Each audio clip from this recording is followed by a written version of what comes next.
হ্যাঁ, আমার নাম প্রত্যুষ মানিকলাল। আমি আজকে সকাল থেকে ট্রেনিং করতে গেছিলাম, ক্রিকেট প্র্যাকটিস করি আমি। তো সকাল থেকে অনেকক্ষণ ট্রেনিং করে এসেছি। ট্রেনিং করার পর আমি এখানে স্যারের ক্লাসে এসেছিলাম। ক্লাসে এসে স্যার একটা থেরাপি করিয়েছে, যেটার নাম হচ্ছে এনএনপি থেরাপি। এটা একটা মাইন্ডের থেরাপি, মাইন্ড পিস থেরাপি, খুব মেডিটেশন টাইপ। আমি এটা 10 মিনিটস মিনিমাম স্যার আমাকে করালেন।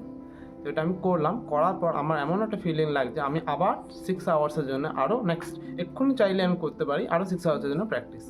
তো এটা এতটাই পিসফুল থেরাপি, যেটা করলে মাইন্ড অনেক পিস হয়ে যাচ্ছে, আর একটা এক্সট্রা এনার্জি ফিল করছি আমি। খুব ভালো লাগলো থেরাপিটা করতে। আচ্ছা।